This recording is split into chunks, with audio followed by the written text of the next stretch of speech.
আওয়ামী লীগ যেভাবে মামলা করছে আমরা সে মামলা করতে চাই না। যদি মামলা হয়ে থাকেও আমি আপনাকে কথা দিচ্ছি, সমস্ত মামলা তুলে নেওয়া হবে।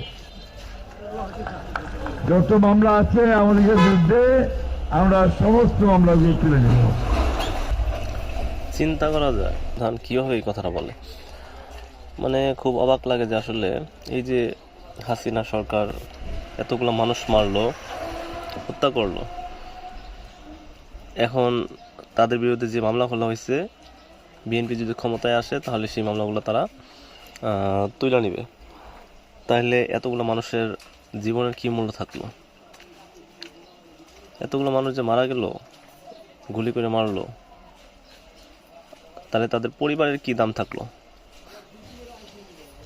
আসলে এই দেশটা তো মানে জনগণের না, এই দেশটা হয়তো শুধুমাত্র আওয়ামী লীগ আর বিএনপি এই দুইটা দলের জন্য। মানে এই তারা ৭১-এর পর থেকে এই দেশের মানুষদেরকে বুঝুং বুঝ দিয়া নির্বাচন করতেছে, দেশটার লুইটা পুইটা খাইতেছে, আর দেশের মানুষজনের ভুক্তভোগী হইতেছে। এখন তারা আওয়ামী লীগের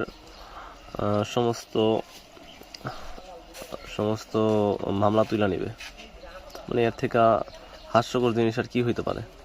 আর দেশের মানুষ আমরা দেশের মানুষরা আসলে কি অনেক বোকা না হইলে চোখের সামনে সবকিছু দেখার পর আমরা কিভাবে একটা দলকে সাপোর্ট দিতেছি, কোন দলকে সাপোর্ট দিতেছি, মানে আসলে দেশের মানুষ আমরা এই বিষয়গুলা বুঝি না। কিন্তু নির্বাচন শেষ, দেশের অবস্থা খারাপ হওয়ার পরে কি দেশের মানুষজন সেই এক পুরানা বাক্য ছাড়ে যে দেশের অবস্থা ভালো না, কেউ ভালো না, কোনো সরকার ভালো না, সবাই একরকম। কিন্তু আমার কাছে মনে হয় যে এটা বলা বাংলাদেশের মানুষের কোনো অধিকার নেই। কারণ এই যারা ক্ষমতায় আসে তারা কেমন, এটা দায়ভার সম্পূর্ণ জনগণের।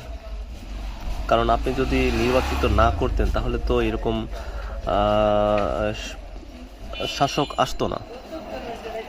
এখনও দেখা যাবে যে আওয়ামী লীগের অনেক সাপোর্টার পাওয়া যায়, অথচ তাদের সামনে তারা কিন্তু দেখতেছে যে তারা আসলে কেমন, তাই না?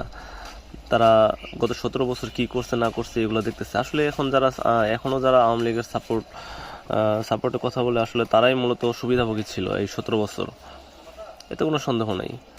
এখন তারাই আবার তারাই সাপোর্ট করতেছে এটার জন্যই যে আবার যদি হাসিনা সরকার আসে তাহলে এর সুবিধা পাবে তারা। দেশের জনগণের আসলে